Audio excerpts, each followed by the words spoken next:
안녕하세요. 대건 커넥터 2기 생명과학 계열 발표를 맡게 된 조영재입니다.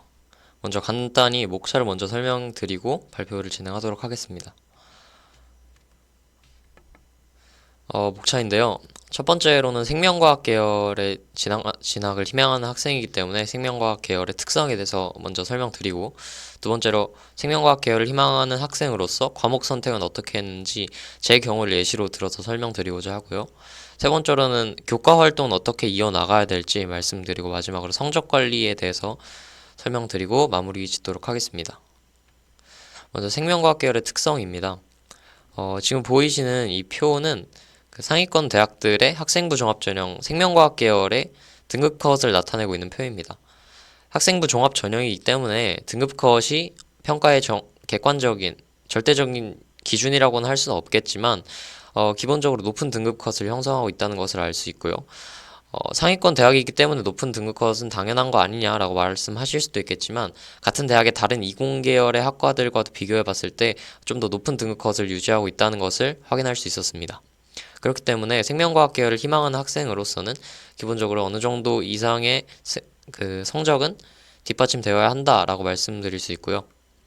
그 다음에 생명과학 계열은 단순히 생명과학과뿐만이 아니라 생명공학과나 생화학과, 식품공학과 등의 여러 가지 계열로 뻗쳐나갈 수 있기 때문에 1학년인 여러분들이 지금부터 어떤 특정 학과를 정해서 활동을 진행해야 하는 것은 아니지만 2, 3학년이 되어서는 특정 학과로 구체화시켜서 활동을 진행하는 것이 훨씬 유리하기 때문에 1학년 후반기 이전에는 미리 여러분들이 생명과학 계열 중에서도 어떤 학과를 선택하고 싶은지 자세히 정해놓는 것이 큰 도움이 될 거라고 생각합니다.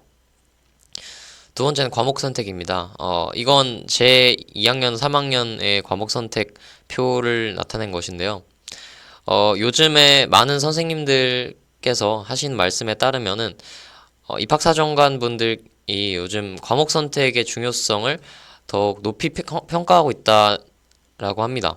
그렇기 때문에 2학년이 들어서 이미 과목을 수강한 이후에는 과목 변경을 하기 어렵기 때문에 미리 과목 선택을 신중하게 해놓으시는 것이 정말 중요하다고 말씀드리고 싶습니다.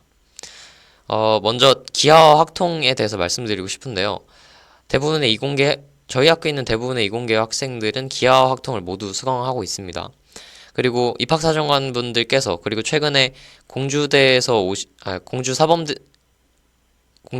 사대부고에서 오신 입학사정관 분께서 말씀하신 바에 따르면 많은 교수님들, 입학사정관 분들께서 기하와 확통의 중요성을 높이 평가하고 있고, 또한 대부분의 학생들이 기하와 확통을 듣고 오기 때문에 여러분들이 그런 상황에서 기하와 확통을 듣지 않는다는 것은 큰 마이너스 요소가 될 수 있겠죠. 그렇기 때문에 이공계학과를 희망하는 학생으로서는 기하, 확통 모두 빠짐없이 듣는 것을 전 적극 권장드립니다.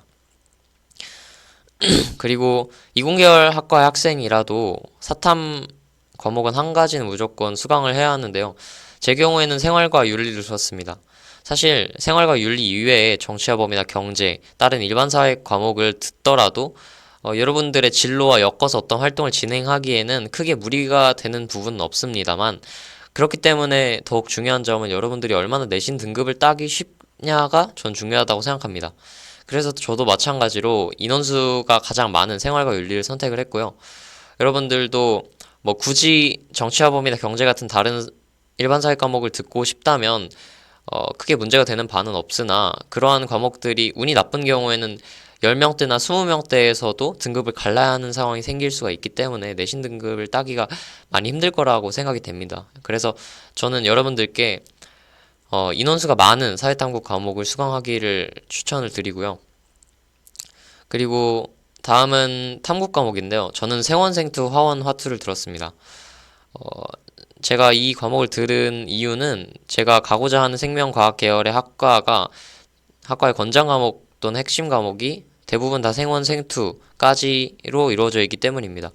여러분들도 생명과학 계열이지만 더욱 세부적으로 구체적으로 학과를 좁혀 나갈 수 있기 때문에 그 학과에 따른 선택 과목은 간단한 인터넷 검색을 통해서만으로도 쉽게 확인할 수 있거든요.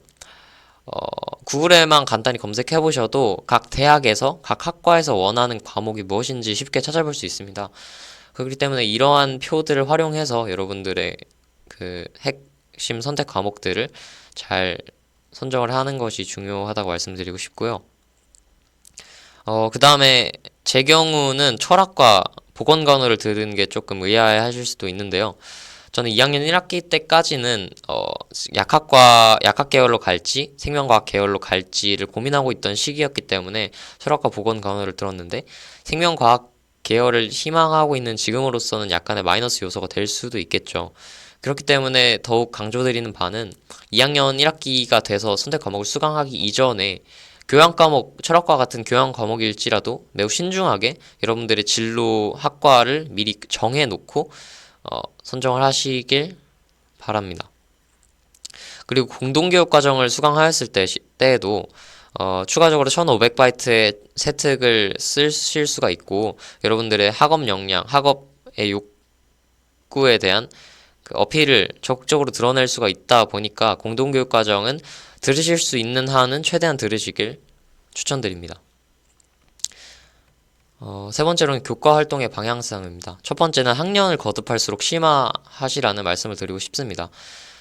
2, 3학년이 되어서 성적적인 원인이나 아니면 단순히 관심이 변해서 진로는 언제나 바뀔 수 있기 때문에 여러분들이 1학년인 지금부터 특정 학과를 가야겠다라고 되게 구체적인 학과를 정해놓고 활동을 하는 것보다는 1학년 때는 그 계열에 대한 전반적인 호기심이나 관심을 드러내고 2, 3학년이 거듭할수록 여러분들이 특정 학과를 정해서 심화 탐구하시는 것을 추천드립니다.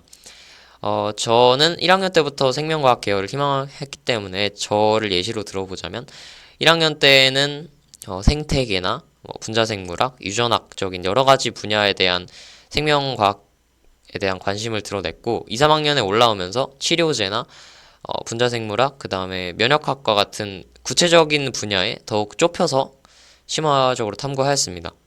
두 번째로 학업 역량 드러내기입니다. 또 입학사정관 분들께서 말씀하시는 바에 따르면 요즘 많은 학생들, 이공계학과 학생들의 국어와 영어 과목 같은 세특들이 이것이 이 학생의 정말 학업 역량을 보여주는가에 대한 의문을 드러낼 때가 많다고 합니다. 예를 들어서 국어 과목인데 자신의 진로 역량을 너무 많이 드러내서 이게 국어 세특인지 확인하기 어렵다라고 말씀을 하시는데요. 그렇기 때문에 자연스러운 맥락에서 여러분들의 진로와 엮을 수 있는 상황이라면 큰 관계가 없고 오히려 플러스 요소가 될 수 있지만, 억지로 엮고 되게 부자연스럽게 엮는 것은 권장드리지 않고, 그럴 바에는 오히려 여러분들의 국어나 영어에 대한 학업 역량 자체를 드러내시기를 추천드립니다. 그리고 세 번째는 선생님의 조언을 적극적으로 활용하시라는 말씀인데요. 저는 1학년 때에는 선생님들의 조언을 거의 받지 않고 혼자서 활동을 진행했기 때문에 2, 3학년 때 올라와서 1학년 때 생기부 활동을 다시 돌아보니까 이런 활동은 안 해도 좋았지 않았을까? 이런 활동을 더욱 심화시켜서 했으면 좋았지 않았을까라는 그 아쉬운 점이 많더라고요. 그렇기 때문에 여러분들은 1학년 때 그 활동을 구상하기 이전부터 선생님들께 이런 활동을 하는 게 도움이 될지, 아니면 이런 활동은 또 어떻게 진행해 나가는 게 좋을지 적극적으로 조언을 받기를 추천드립니다. 마지막으로는 성적 관리입니다. 앞서 말씀드렸듯이 생명과학 계열은 또 성적과는 또 뗄래야 뗄 수 없는 관계이기 때문에 성적 관리에 대한 말씀을 드리고 싶습니다. 첫 번째는 틈새 시간 활용입니다. 아침, 점심, 저녁 시간을 합치면 거의 2시간의 시간이 나오는데요. 이때 시간을 적극적으로 활용한다면 여러분들 공부 연속성을 지켜나가면서 집중도 계속 할 수 있을 것이고, 추가적인 순공부 시간도 확보할 수 있으므로 틈새 시간을 적극적으로 활용하시길 추천드립니다. 그 다음에 잠의 중요성인데요. 이 영상을 시청하고 계신 많은 분들도 시험 기간 때나 아니면 평상시에도 늦으면 거의 2-3시까지 공부하시는 분이 있으실 거라고 저는 생각을 하는데, 저도 마찬가지로는 1학년, 2학년 때는 3시, 늦으면 4시까지도 공부를 하긴 했었습니다.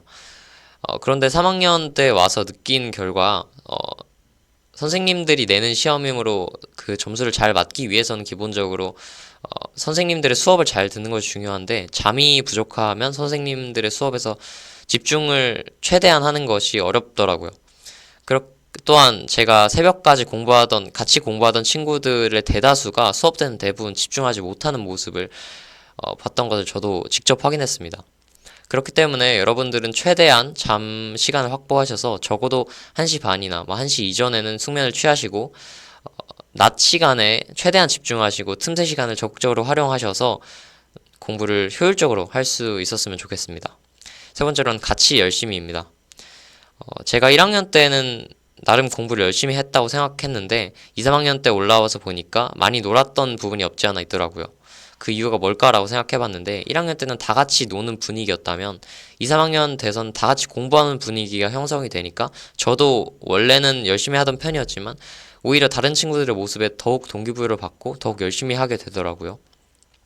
그렇기 때문에 여러분들도 여러분 혼자만 공부를 열심히 하는 것이 아니라 여러분 주위 친구들도 같이 공부를 그러니까 같이 공부를 유도를 하면서 동기부여를 주면서 오히려 동기부여를 받을 수 있는 모습이 되었으면 좋겠습니다. 이상으로 발표 마치도록 하겠습니다.